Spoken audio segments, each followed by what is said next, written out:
Aquí, radio de la agencia de noticias Cali Yuga, transmitiendo su programa número 33 del día 9 de mayo del 2013. Quien les habla, Marcos Guío, esta vez se encuentra acompañado, tal como habíamos comentado la vez pasada, con el amigo Madiel Afghani, que ha podido sortear sus compromisos y acompañarnos nuevamente, como siempre lo hace.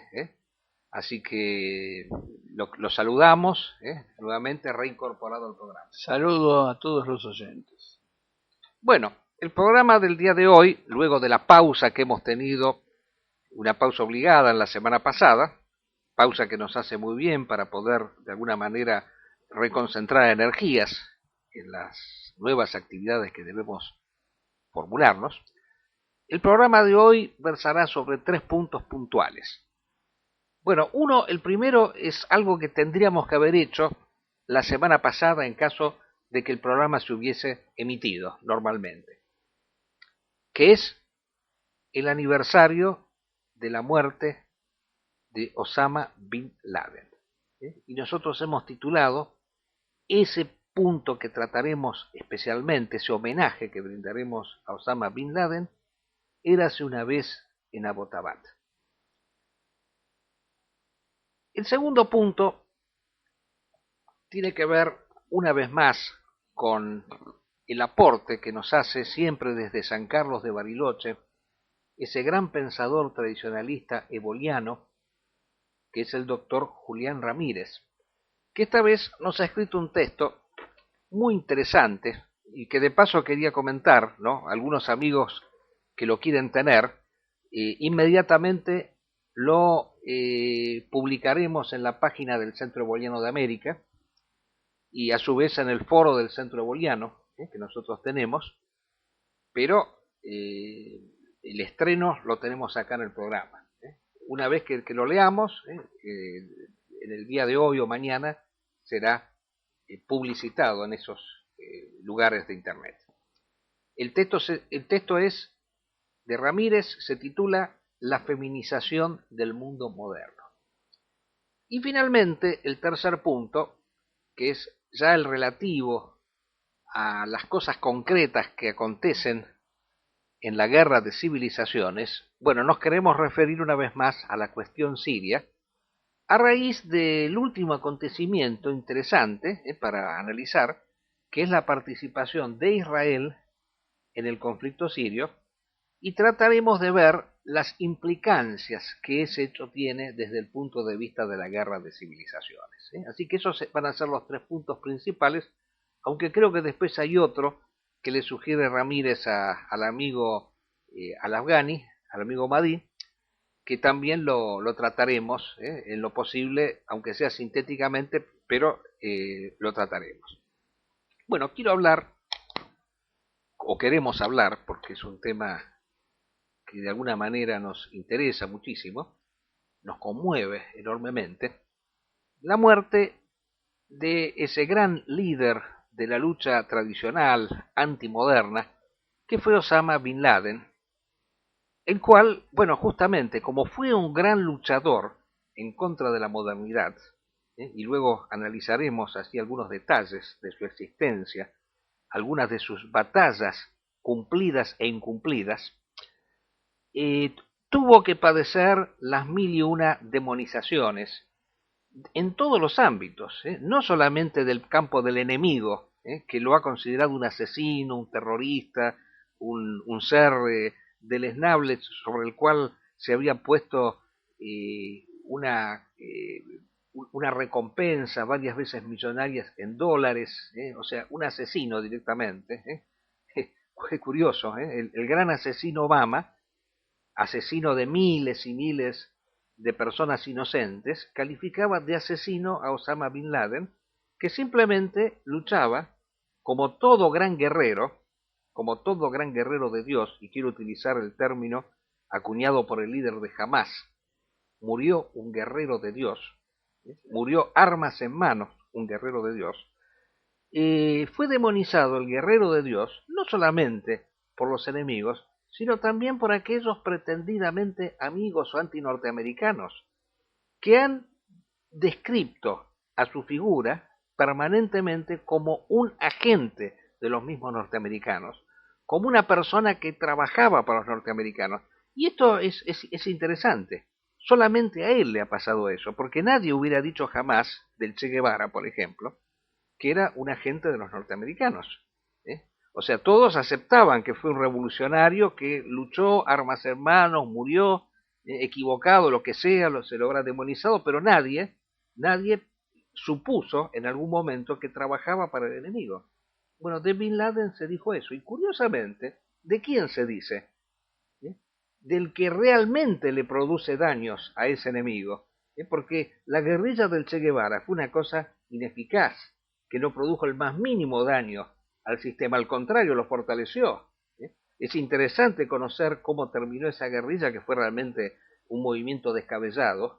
La muerte de Guevara en Bolivia no precisó de la participación de rangers norteamericanos, como se ha dicho, sino que fueron los mismos soldados bolivianos que desbarataron una invasión efectuada por personas que ni siquiera eran bolivianas, desconocían el terreno y fueron fácilmente capturadas y eliminadas.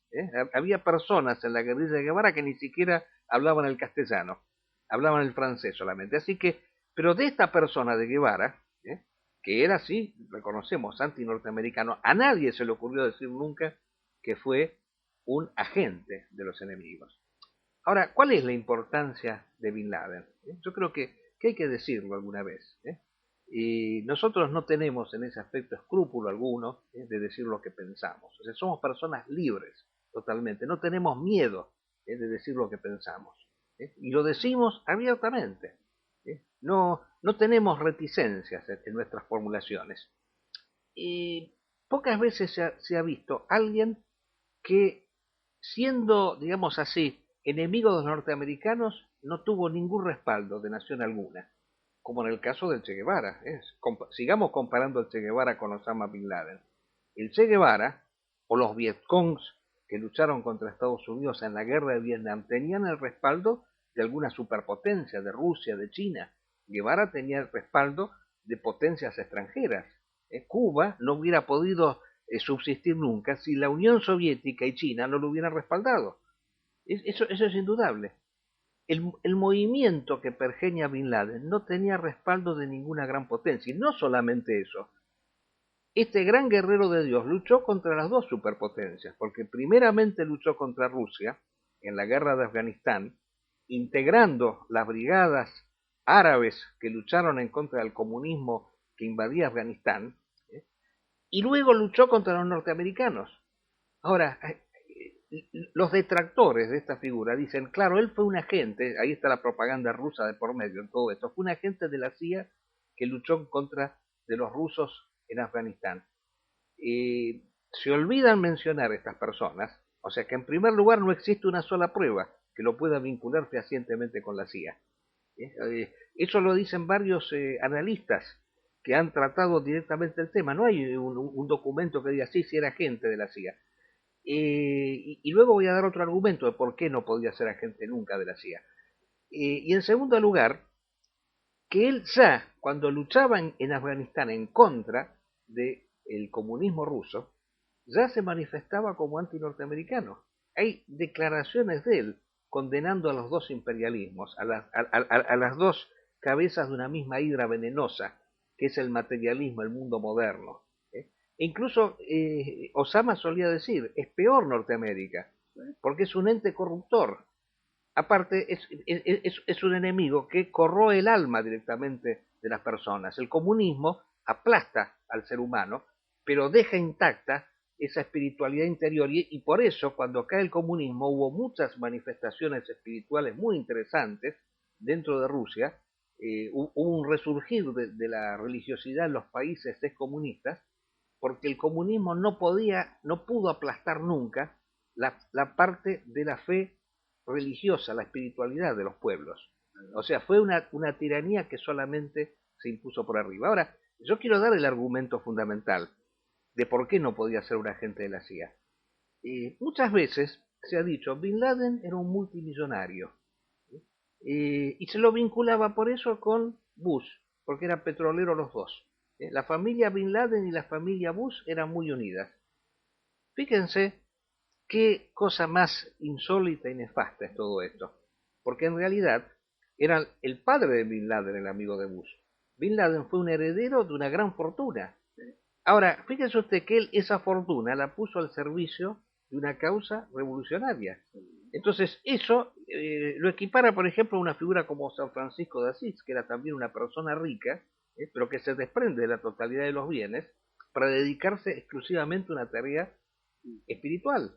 En este caso, Bin Laden no solamente se dedicó a la contemplación, sino a la acción.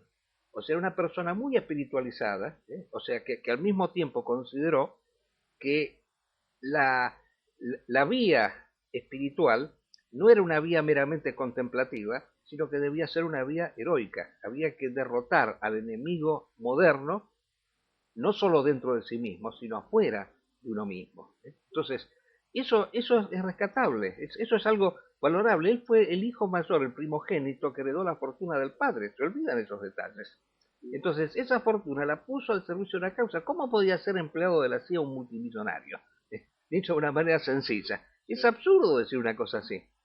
Además, un hombre tradicionalista como él, un hombre que era opuesto principalmente a los Estados Unidos.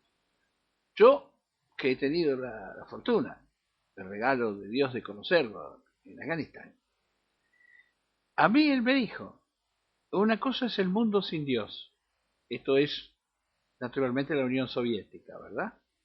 Y el otro es el mundo hijo de perra, que es el más grave de los insultos que pueden haber en árabe. Entonces, la descripción de Occidente es lo peor. Occidente es inferior cualitativamente a la Unión Soviética. Y el efecto corruptor, destructor, que ya había señalado Sajid Qutb, ¿no?, del que él era discípulo, es mucho más grande el daño que ha provocado Estados Unidos en los países del Golfo y en Arabia Saudita que pudo causar nunca Rusia en Afganistán. Incluso la recuperación religiosa de los estados islámicos del Turquestán, que han estado bajo la soberanía rusa por siglos, y fue mucho más posible de tratar de recuperar algunos estados que presuntamente son islámicos. La presencia norteamericana en Arabia Saudita, la presencia norteamericana en los estados del Golfo, el estado prostituto de los Emiratos Árabes Unidos, por ejemplo, financista. En los Emiratos Árabes Unidos puede haber droga, alcohol, prostitución, préstamo de interés, usura. De hecho, se reúnen allí los financistas de todo el mundo. Son los mayores financistas, los 7 emires. Tanto que la reina de Holanda, Beatriz, ha ido con su hijo y Máxima hace unos años y se han puesto el velo para quedar bien con los emires. Bueno, ahí donde está contratado de bufón Maradona. La reina Máxima, la argentina que tenemos, un oyente nos hacía notar que renunció al catolicismo, se hizo protestante para poder ser reina de Holanda. Entonces, no me extrañaría que utilice el velo para quedar bien con las millonarias dinastías árabes. Pero yo quiero un último detalle de Bin Laden, porque no se puede disociar la figura de Bin Laden de ese gran acontecimiento que fue el 11 de septiembre del 2001, que fue el acontecimiento que desencadenó la guerra de civilizaciones que hoy estamos viviendo. Porque a partir de allí vino Afganistán, vino Irak y después la primavera árabe, y vino Somalia, y vino el Emirato de Arrasá. O sea, se desencadenó una gran avalancha en contra del mundo moderno. Y esto es la realidad, esto no se puede silenciar.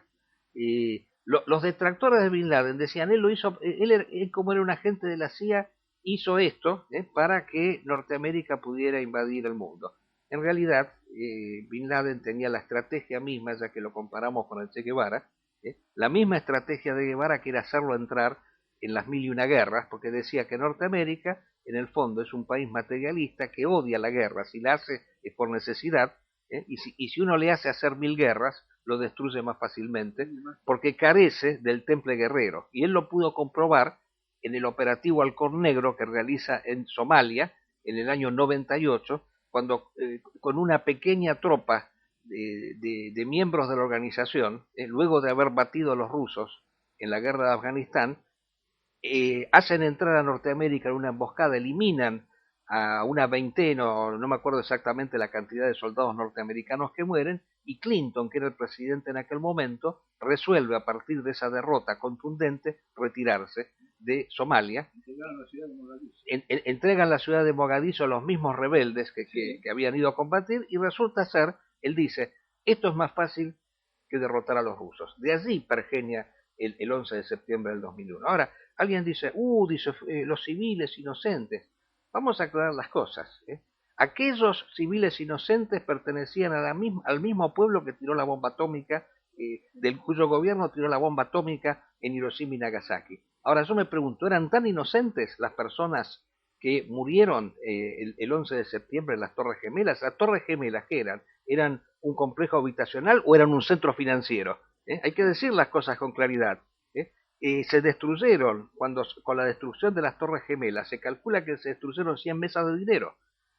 Hubo varias mesas, la mesa de dinero era un centro financiero clandestino que maneja las finanzas del mundo entero. De todas las operaciones offshore de los capitales que huyen de los países van a especular ahí en Nueva York, lavadores de dinero, 30 bancos fueron destruidos. ¿Cuántos Madoff se le ahorraron al mundo en esa acción? Entonces, no fue contra un complejo habitacional, no fueron civiles inocentes, lo mismo que contra el Pentágono. Entonces, esa realidad hay que mencionarla, hay que decirla varias veces. O sea, fue una acción de guerra que demostró, y eso es lo importante, que se trata de un imperio débil y vulnerable. Entonces, esa es la enseñanza de Bin Laden. Por otra parte, en ese atentado murieron los CEOs de muchas multinacionales. Murieron las personas más inteligentes, aunque malvadas, que existen. Murió gran cantidad de establishment norteamericano, sionista, masón, inglés y europeo. Esas personas que murieron significan un déficit para los Estados Unidos, y la actual decadencia de Estados Unidos se debe seguramente a la gente que murió en el atentado, porque quizás los que murieron en el atentado no hubieran ido a Afganistán, precisamente porque hubieran sopesado con mayor claridad que ese era un ataque que lo iba a perjudicar a Estados Unidos. Sorprende hoy en Estados Unidos que no se escuche, como en el tiempo de Vietnam, aquellos hombres de derechas, Auchincloss, por ejemplo, que dice la guerra de Vietnam es mala porque nos perjudica a los norteamericanos. Y si quiere luchar contra el comunismo, que luchen los vietnamitas. Para eso es Vietnam. Visto así, el hecho después de lo que ha ocurrido, en el momento mucha gente sopesó que perder la base afgana, que había ganado el tradicionalismo, constituye un error en muchos círculos que no son enemigos. Es decir, es preferible que exista Afganistán antes que se pierda Afganistán. Ahora bien, podría ocurrir que Afganistán se convierta en el socialismo en un solo país, que en Afganistán se produzcan todas las reformas islámicas y no trasciendan a ningún lado. Cuando se arriesgó Afganistán, se arriesgó para ganar el mundo. Y Bin Laden no estaba equivocado. Bin Laden tenía razón. Estados Unidos iba a recibir el golpe del que nunca más iba a recuperar. Y que cuando quisiera golpear, y golpeara de la forma en que golpeó, iba a resultar a la larga perjudicado. Porque nosotros, los tradicionalistas, no estamos pensando en dentro de 10 años. Estamos pensando en la vida eterna. Estamos pensando en un Estado islámico para el mundo. Estamos pensando en una sociedad nueva y distinta, basada en el principio, ¿verdad? En el principio religioso. Y en ese contexto, no importa el sacrificio que podamos hacer. La base afgana, de hecho, se va a recuperar, ya se ha recuperado prácticamente. Los norteamericanos no pueden asentarse en Irak. Los franceses no van a terminar nunca de asentarse en el desierto.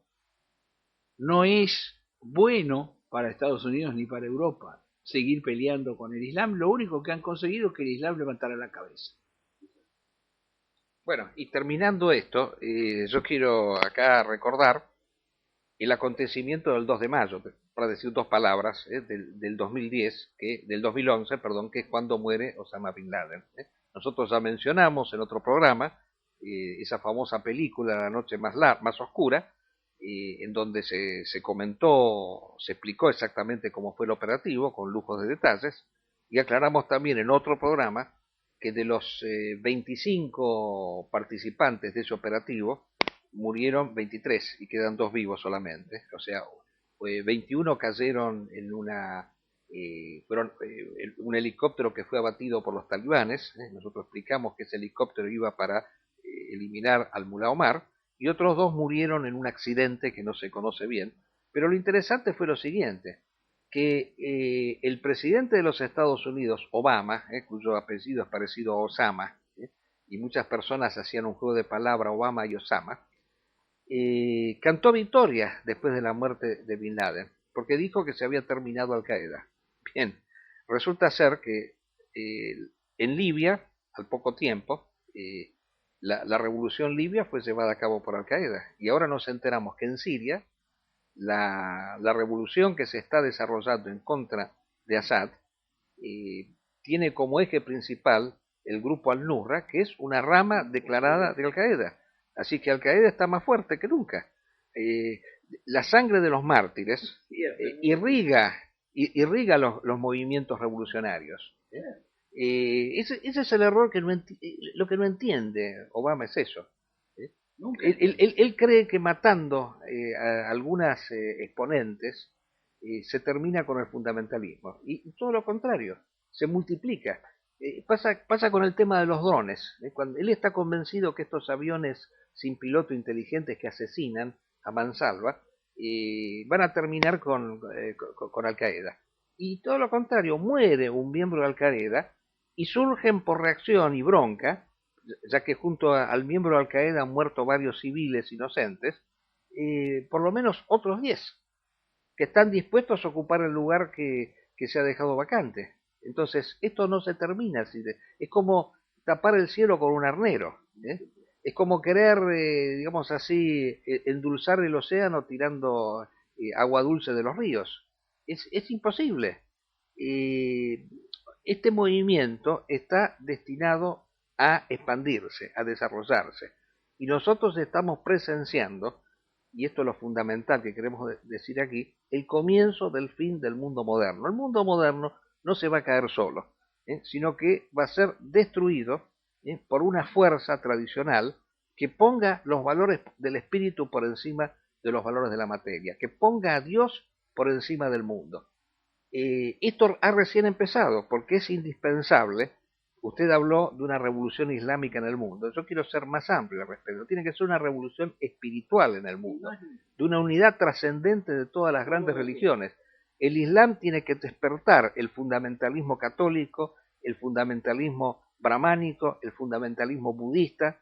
O sea, todas las religiones tienen que unirse en contra de la anomalía moderna, porque este es el primer acontecimiento que se da en el mundo donde hay una civilización que ha puesto a la materia, a la técnica, al consumo, a la economía, como el destino fundamental del hombre. Entonces, el hecho de que hayan surgido una fuerza decidida a destruir esta anomalía, bueno, esto tiene que expandirse de todas partes. Y esta es la función de esta emisora. Nosotros no somos eruditos. Nosotros somos personas que luchamos también. O sea, que tratamos de, a través de la difusión de ideas, ir afilando la espada para el gran combate, porque consideramos que esto es una lucha que todos tienen que llevar adelante, porque tiene que destruirse, tiene que terminarse con esta anomalía que es el mundo moderno, que es un mundo de masas, es un mundo de máquinas, es un mundo de individuos, es un mundo de seres fugaces, que viven exclusivamente en función del confort, de una sexualidad desenfrenada, que viven exclusivamente en función de consumir, de adorar las apariencias, de rodearse de cosas y objetos superfluos y abandonar totalmente esa dimensión más profunda del ser humano, que es la dimensión espiritual. Además, con respecto al tema de la sexualidad, creo que a Occidente le falta sensualidad, que es mucho más profundo. La sensualidad del Islam, la sensualidad del Islam, de los 7 siglos originarios del Islam, la sensualidad de la India, la sensualidad de Oriente, de África y del pueblo de Huitramanalán en este continente, no es algo que puedan captar.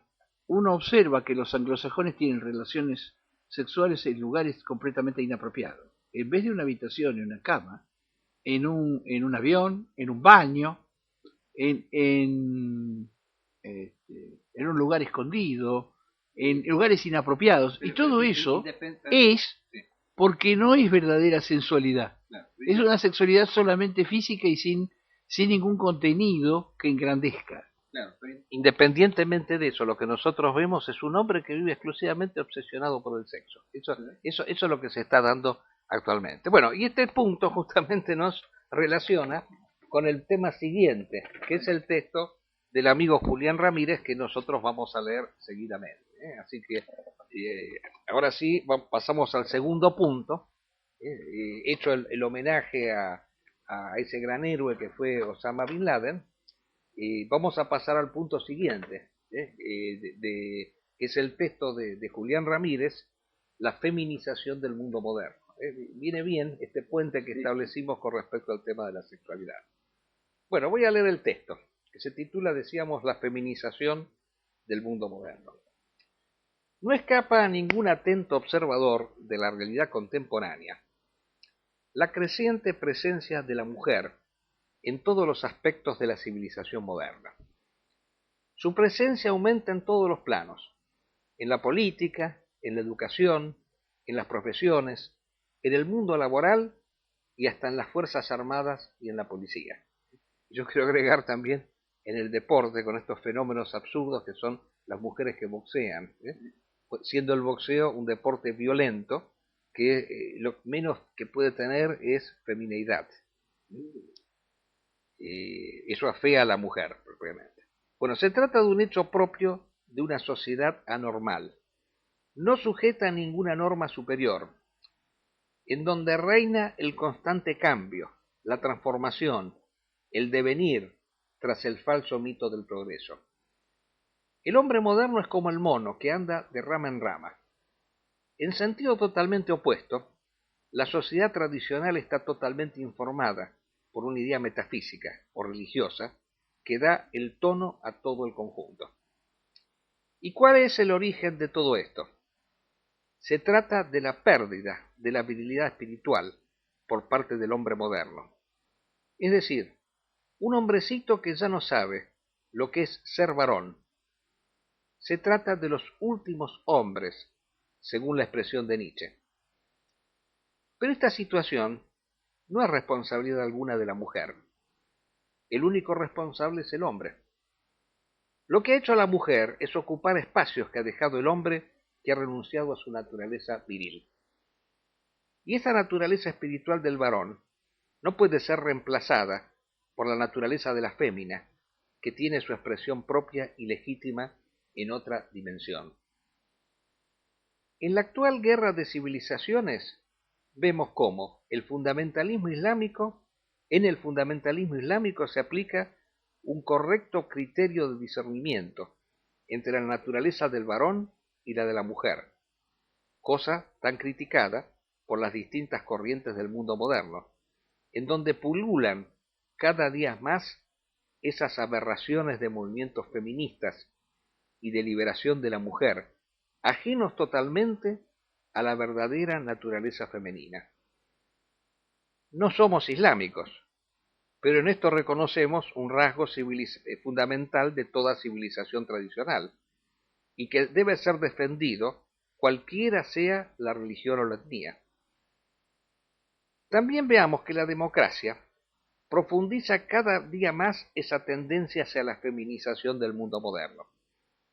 Es que la democracia es de naturaleza femenina, aunque haya sido implantada por hombres que ya comenzaban a adolecer de virilidad espiritual. Lo propio del varón es el imperio sacro y la monarquía tradicional como fundamento del Estado, es decir, una sociedad de varones.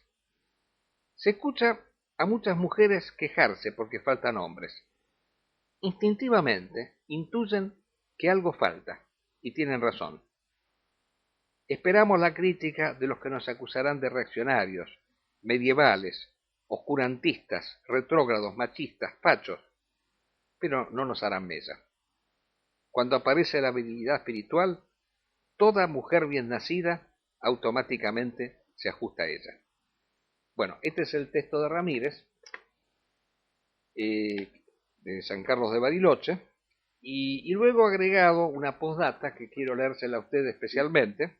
Dice: un abrazo para el comandante y le solicitamos que nos explique la raíz del enfrentamiento entre chiitas y sunitas. Bueno, ese tema lo que queríamos que usted lo hablara, pero antes vamos a decir algunas cositas del texto de Ramírez, algunos comentarios que nos suscitan. Como hacemos siempre, lo comentamos. Y sí, indudablemente él dice una cosa que es cierta. O sea, son dos naturalezas distintas, lo masculino y lo femenino. En última instancia, lo físico es un símbolo de una realidad superior, que es la espiritual. Entonces, no solo el hombre y la mujer son diferentes físicamente, sino que lo son también espiritualmente. Lo masculino es activo y lo femenino es pasivo. Lo masculino es símbolo y sinónimo de autosuficiencia. Lo femenino es, en cambio, símbolo y sinónimo de dependencia, pasividad. O sea, la pasividad se manifiesta a través de la dependencia. Entonces, lo activo siempre tiene una primacía sobre lo pasivo. Y eso también se da en la relación sexual, en donde existe una acción activa del hombre, de primacía en el mismo acto sexual. Ahora bien, desde el punto de vista espiritual, el hombre Ramírez nos recuerda, ha tenido un decaimiento. Y esto es lo que sucede en todos los ámbitos. La decadencia, ¿qué es? No es que las clases inferiores se insubordinan a las superiores, sino es que las clases superiores, o sea, los que tienen que cumplir una función de mando, dejan de realizarla. Entonces, como el hombre ha dejado propiamente de ser hombre, la mujer ha ocupado los espacios vacíos que el hombre ha dejado. Esa es la realidad. La realidad es esa. Entonces, esta sociedad moderna es una sociedad feminizada totalmente. El hecho de que la mujer ocupe tanto espacio es el producto de la decadencia propiamente. La mujer, yo insisto en ese detalle, la mujer no pierde su dignidad si se encuentra subordinada al hombre. Lo que pasa es que el hombre tiene que ser un hombre verdaderamente viril espiritualmente, tiene que ser un modelo, un arquetipo. Y como el hombre actual se ha feminizado, ha perdido su carácter jerárquico, su carácter de guía, entonces la mujer está como perdida. Entonces, el culpable de todo esto, más que del feminismo, más que la mujer, es el hombre. Esa es la realidad que nos quiere decir el amigo Ramírez. En mi opinión, como ha sido siempre en la sociedad tradicional, cuando ésta sea restaurada, el hombre será sacerdote o guerrero, y la mujer amante o madre. No puede haber otro tipo de organización, porque eso vulnera las esencias tradicionales. La función del hombre y la función de la mujer son diferentes. La función de la mujer es una función extremadamente valiosa para que la realice cualquiera. Y si esa función no es cumplida, porque las mujeres han asumido el anurismo, el amazonismo y otras formas torpes de opresión, es cierto que hay una decadencia del hombre, porque el hombre no se sitúa en la posición correcta.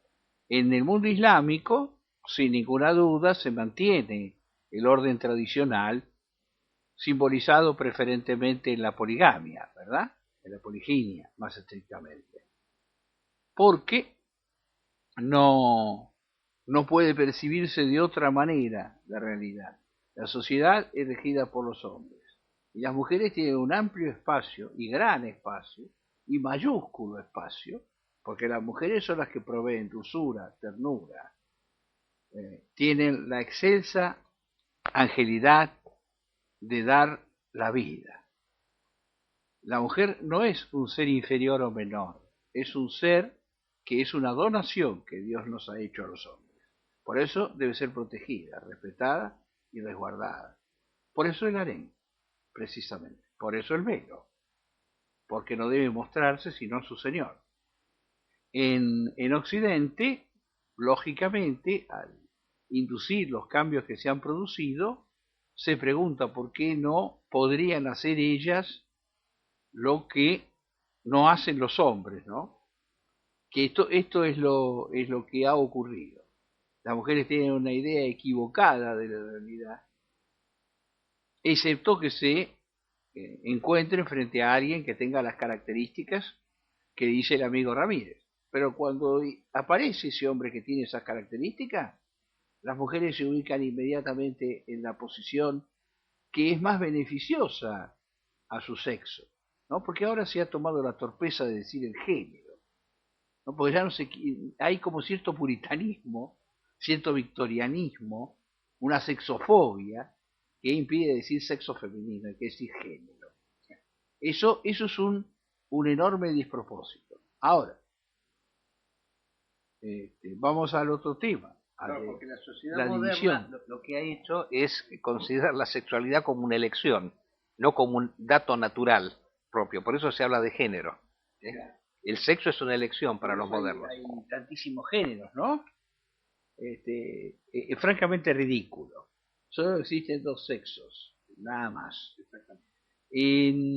Ahora, bueno, se ha llegado a una cierta ilógica absoluta, ¿no? Con los transexuales, los travestis. Un individuo que se viste de mujer no se convierte en mujer. Claro. Esto es una cosa por demás obvia. Una mujer vestida de hombre no va a ser un hombre. Deberían pensarlo lo mismo que lo proponen, ¿no? Porque no es una cosa razonable suponer que un organismo que tiene determinadas características debe ser usado de una forma que no es la que la naturaleza le ha dado y lo que es la voluntad de Dios. Bueno, el aumento de la homosexualidad, justamente, que es un fenómeno actual. O sea, hoy en día se nota que hay un incremento de la homosexualidad, incluso promoción de la homosexualidad. Bueno, tiene que ver justamente con esa desvirilización que se está haciendo de la sociedad. Y al mismo tiempo, bueno, el otro tema que para mí es fundamental en todo esto es esta manía por el sexo, este pansexualismo que se vive actualmente, en donde la mujer cumple una función fundamental. Me parecía muy bien el velo islámico, la mujer vestida. El Islam lo que ha hecho en esta revolución fundamentalista es vestir a la mujer desnuda frente a su esposo exclusivamente, pero ante la sociedad no tiene por qué estar exhibiendo su cuerpo. Y entonces hoy en día no, o sea, hoy en día existe ese pansexualismo que lo que hace es crear un hombre fantoche. Los seres humanos uno los ve, a veces uno mira la televisión y uno observa estos animadores o locutores, no sé cómo llamarlos, estas personas, que aparece una mujer más o menos con unas formas muy exuberantes y puestas bien en evidencia, y estas personas son realmente, parecen seres que han estado en una cárcel durante 10 años y ven una mujer por primera vez, viven obsesionados por el sexo. Entonces se ha generado en la sociedad esta tendencia alienógena del ser humano que está atrapado por cuestiones corporales y materiales exclusivamente, y está hecho para que el ser humano se cinda totalmente de la espiritualidad, y en eso ha también intervenido el psicoanálisis, que ha reducido el ser humano justamente a un manojo de instintos sexuales, cuando en el hombre, además de esta dimensión inconsciente, infraconsciente, instintiva, existe también una dimensión espiritual que tiene que ser suscitada, y se suscita únicamente reduciendo el nivel de toda esta tendencia instintiva, toda esta propaganda que se está haciendo, justamente para promover estas cosas. Y en el hombre se genera una tendencia actualmente en la sociedad actual de desvirilizar y hacer aumentar las tendencias femeninas que existen en todo ser humano. No sé si le parece que vayamos al otro punto. Sí, quería agregar algo más aquí. El texto más antiguo de erotismo sagrado, Kama Sutra, o los textos del periodo islámico del siglo de oro son verdaderamente sensuales y eróticos. El sexualismo de esta sociedad me parece que es más conversado que hecho. Que tanto se habla de sexo justamente porque no lo hacen. Porque la gente que realmente lo hacemos, no hablamos de sexo. Además, una mínima educación haría, y es exigencia para los musulmanes, no hacer referencia de las relaciones que se tienen con mujeres, o lo que en Occidente se conocía como caballerosidad, ¿no? Los caballeros no tienen memoria. Ahora sí, vamos a ocuparnos perdón, vamos del a... tema de la Sí. Shia y la... Yo le voy a pedir, si puede ser sintético, porque también tenemos que tratar el otro punto de Siria, por lo menos para indicarle a Ramírez, y en todo caso en otro programa lo desarrollamos. Sí. Entonces, en los inicios del Islam surgió una corriente que se llamó Shia, o sea, el partido de Ali. Ali, primo y yerno del profeta y cuarto califa, sustentaba que la herencia del profeta debía pasar a su familia, basado en el hecho de que era primo y yerno, y que su esposa Fátima y sus hijos, Hassan y Hussein, eran descendientes directos del profeta. La jefatura del Islam debía quedar en manos de los descendientes del profeta. Eso es básicamente el pensamiento de la Shia. El pensamiento de la Sunna, de la corriente a la que yo pertenezco, es que el Islam no debe ser regido necesariamente por descendientes del profeta, sino por las personas más piadosas, más devotas, las personas más capacitadas.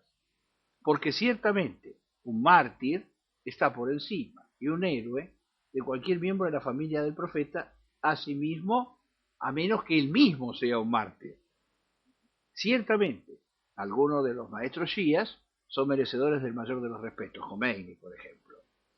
De cualquier manera, la exigencia de ser descendiente contradice la misma enseñanza del profeta. El profeta dijo en su discurso de despedida, en la última ocasión que estuvo en la Meca antes de volver a Medina para morir: no hay hombre ni mujer, blanco ni negro, árabe ni no árabe. La gente se mide por la piedad, por la devoción, por la conducta que siguen como musulmanes. No pidió que Ali lo sucediera, cosa que hubiera podido haber hecho.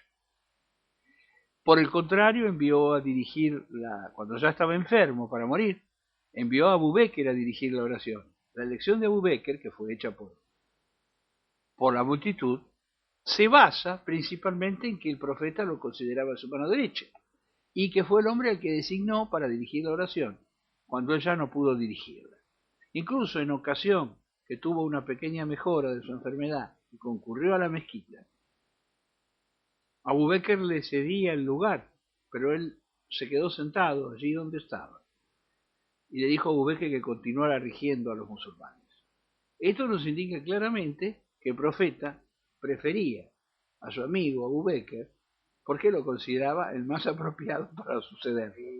Eso es en esencia la diferencia que hay entre los Sunna y los Shia. No existe diferencia teológica alguna. No existen los Shias, una mezquita Shia es tan válida como una Sunna.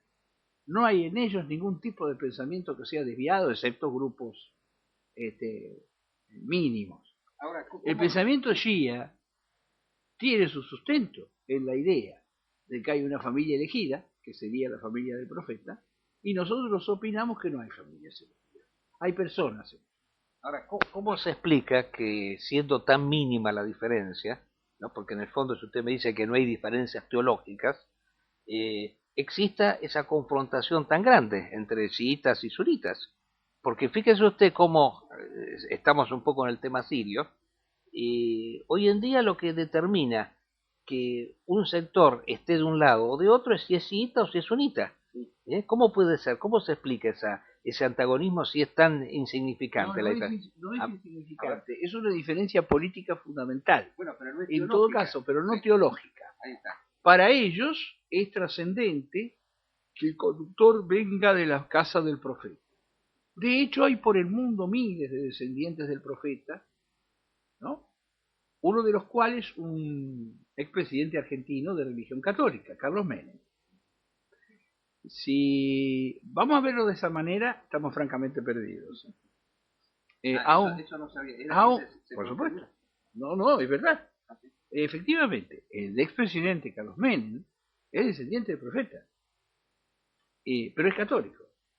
Así que mal pudiera regir la comunidad islámica, ¿verdad? Como no podría yo ir a regir la comunidad católica. Bueno, en realidad el problema de Menem no es que haya sido católico o musulmán, no. Es el problema es que era un delincuente, ¿no? Y lo sigue siendo, entonces, como usted bien dice, el hecho de haber sido descendiente del profeta no lo eximía ni lo mejoraba con respecto a otras cosas. Fíjese que hay hombres de, obviamente, gran envergadura, ¿no? Como Mullah Sadra o el Ayatollah Khomeini, que son descendientes del profeta. Ahí nos encontramos en otro nivel, decididamente. Pero... A ver, espere que acá hay una pregunta que nos hace una persona, que nos dice si el sufismo está dentro del siismo o del sunismo. No, el sufismo es una tercera corriente, es una escuela diferente. ¿Pero no pertenece a la suna el sufismo? Hay casos de sufis que son sunas y otros que son shias. Eso no lo sé. Los sufis, en teoría, representan una interpretación esotérica del Islam, porque en general ignoran las formas. El hijab, por ejemplo, el consumo de alcohol. Consideran que lo esencial es la yajada. Básicamente realizan todos los mismos rituales y las convicciones son las mismas, con excepción de algunos grupos desviados que también lo hay. Ahora, ha arraigado, para su desgracia, en el mundo anglosajón, en donde uno puede escuchar maestros que dicen que Nueva York es lo mismo que Bagdad de los califas. Y quien diga que Bagdad de los califas, defectos aparte que por supuesto había, es lo mismo que la ciudad de Nueva York está completamente perdido, por muy musulmán sufi que sea. Eso es un tema muy profundo que me interesa que usted lo puede tratar la próxima vez, el problema del sufismo, porque sabemos que usted no es sufí. No. Pero soy esotérico. Usted es esotérico y no es sufí, pero eso es interesante, porque hoy en día lo que uno nota mucho en ciertos sectores que se dicen tradicionalistas y esotéricos, que lo vinculan todo con el sufismo. Y entonces los que no son sufíes y son musulmanes son considerados como, digamos así, personas, digamos así, retrógradas, wahabitas, salafistas. Sería interesante que usted en el otro programa, del wahabismo, del salafismo y del sufismo, de las distintas corrientes, porque a nosotros eso nos va a ilustrar muchísimo. Claro, en más de un aspecto, pero en el próximo programa. Está bien, uno podría coincidir con ciertas instancias sufís. Ahora, la verdad es que la lucha de civilizaciones la dirigen los wahabis y los salafis. Y la verdad es que las personas que apoyan a Occidente contra el Islam, dentro del Islam son generalmente sufís. Exactamente. Lo que no quiere decir todos, ¿eh? No todos. Bueno, yo justamente recordaba varias veces que en Somalia los sectores que respaldaron al gobierno puestos por los norteamericanos eran sufis, exactamente, que combatían contra el Shabab. Bueno, es un tema interesantísimo y desde ya lo comprometemos a Madí para que lo desarrolle la próxima función del próximo programa, debido a que, bueno, para todos nosotros esto es muy interesante saberlo, porque nosotros somos de otra orientación, o sea, conocemos a lo mejor mucho de catolicismo, pero muy poco de Islam. Entonces sería muy interesante que usted en el próximo programa nos ampliara un poquito con respecto a todas estas tendencias, el wahabismo, el salafismo, porque claro, hoy en día se escucha hablar de wahabismo y es una cosa tremenda, parece el protestantismo del Islam, o el salafismo también es el protestantismo, y sería interesante que usted pusiera, pero lo dejamos para la próxima vez, ¿qué le parece? Porque si no, no vamos a tratar el tema sirio, que es tan importante. Bueno, quiero pasar ahora en la última parte, los últimos 10 minutos, como siempre, lamentablemente no podemos, todavía no aprendimos a regularnos mejor con los horarios. El tema de la guerra en Siria, porque ha tenido un vuelco interesante, que yo quiero reseñarlo aquí. Y esto se lo ha notado mucho en los foros, en donde ha habido debates. Los que defienden a Assad dentro de nuestras filas de personas así alternativas, anti-norteamericanas, hay varios que lo defienden a Assad, porque, claro, se dejan un poco influir. Irán, que está en contra de Israel, está también a favor de Assad. Hay como una triangulación. Pero resulta ser que Israel parece que ha roto la neutralidad, porque ha bombardeado a Assad, ha bombardeado determinadas, o sea, ha hecho dos bombardeos. Uno destruyó un complejo edilicio que se decía que era el que armaban las armas químicas, y otro destruyó una caravana que llevaba, según Israel, armas hacia Hezbollah. Yo quiero dar mi interpretación al respecto. O sea, en primer lugar, que yo creo que una persona no debe manejarse en sus posiciones por lo que hagan los otros. O sea, yo no estoy en contra de Assad y a favor de los rebeldes simplemente porque sean apoyados o respaldados por algunos, sino por las posturas que resaltan. O sea, indudablemente el régimen de Assad es un régimen laico y es un régimen que principalmente le ha garantizado a Israel 45 años de paz, a pesar de que Israel le ocupó una parte importante de su territorio en el Golán. O sea, Israel ha manifestado varias veces que está muy contento con el gobierno de Assad y que no desearía de ningún modo que un sector fundamentalista tomara el poder. Ahora, y sin embargo, ¿por qué ha bombardeado? Ahí está el intríngulis. ¿Cómo se explica esto? De que si por un lado ve bien a Assad, por otro lado lo bombardea. Yo creo que esto hay que explicarlo de la siguiente manera. Yo voy a dar mi interpretación.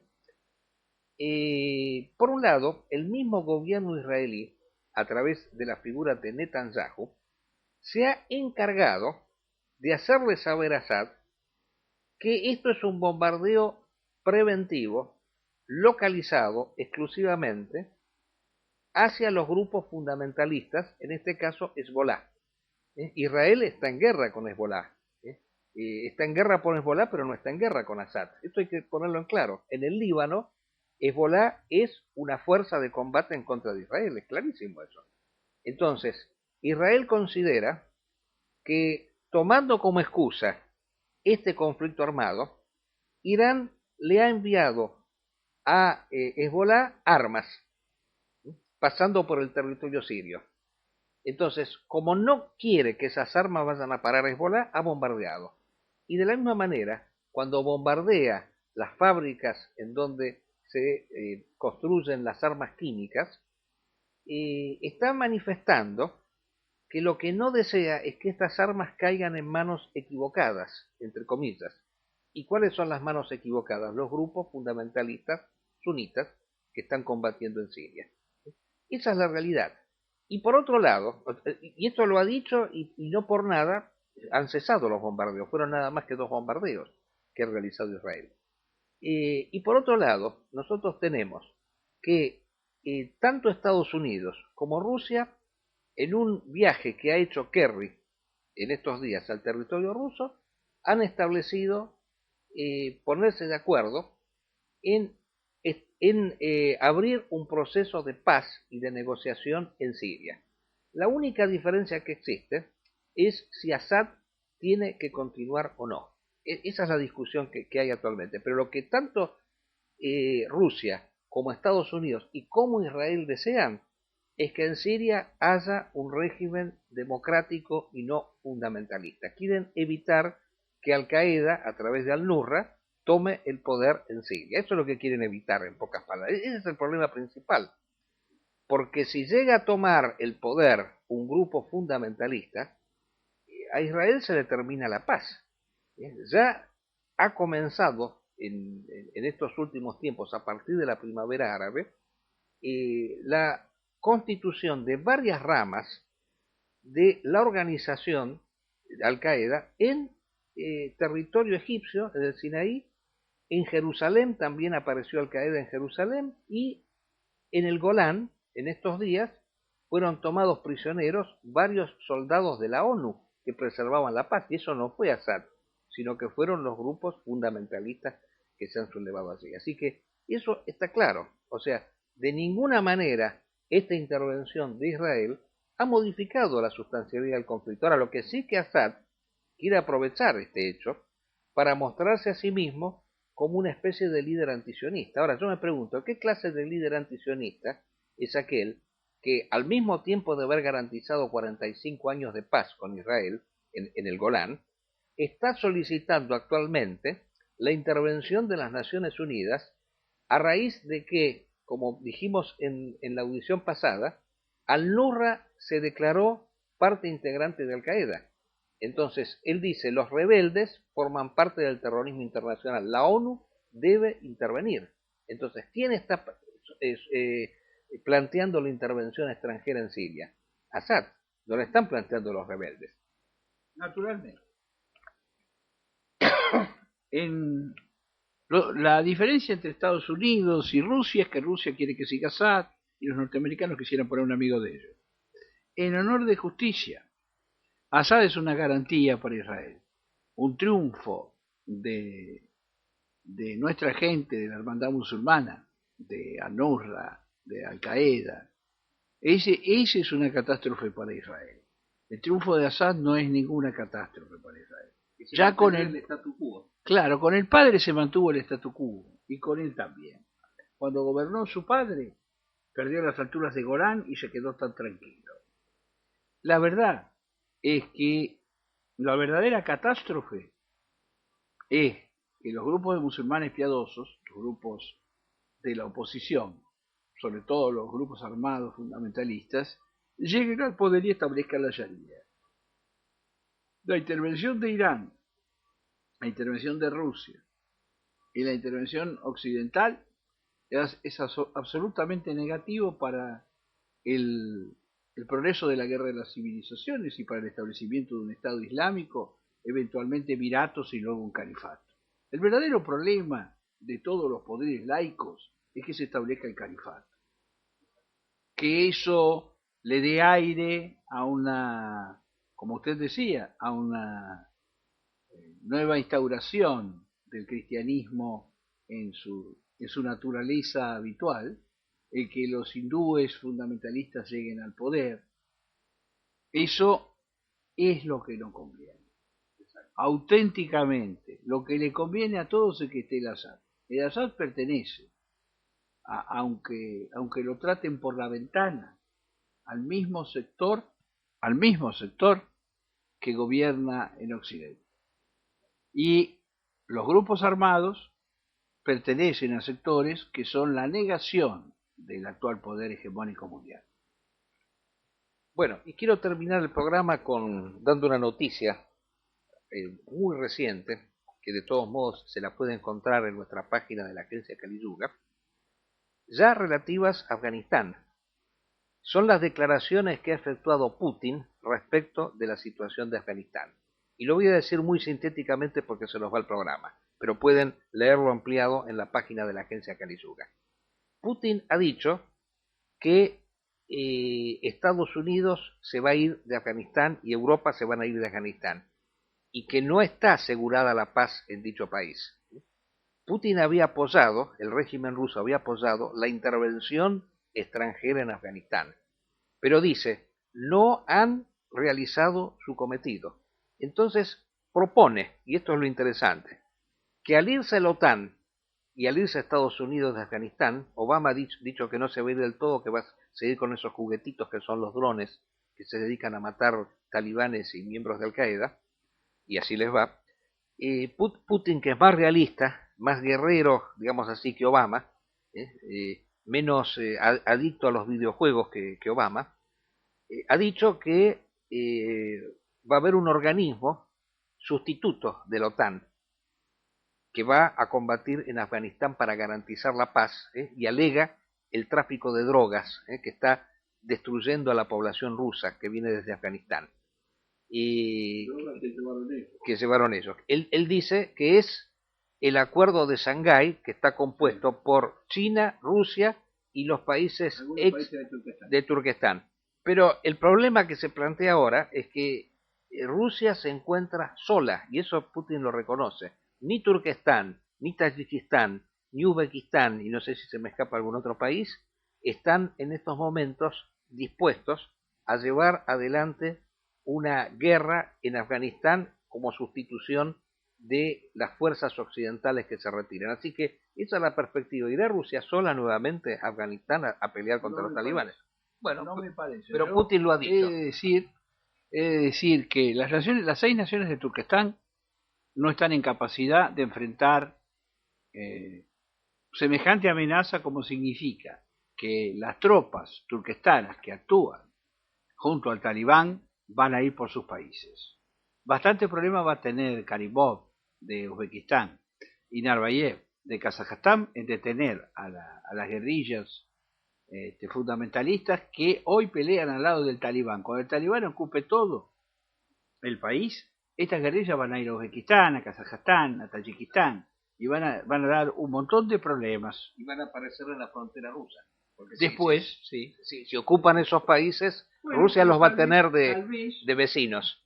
Natural, porque está el Emirato de Tatarstán y el de Yakutia, que también está en proyecto de recuperación.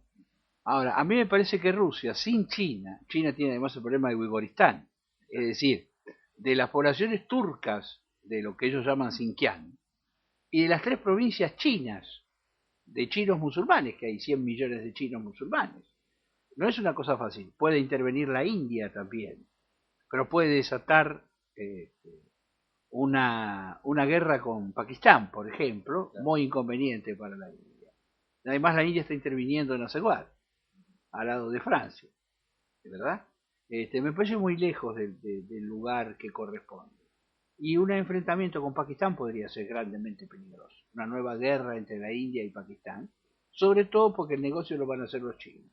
Los chinos no ven claro seguramente, o piensan que el triunfo será para Rusia. Y como ellos están despuntando para primera potencia, la verdad que darle aire a Rusia no me parece que sea lo más apropiado, desde el punto de vista de ellos. Bueno, nos hemos excedido unos minutos. Y con esto damos por finalizado el programa y quedamos pues para el próximo jueves con el programa número 34. Nos despedimos y que tengan todos un buen fin de semana.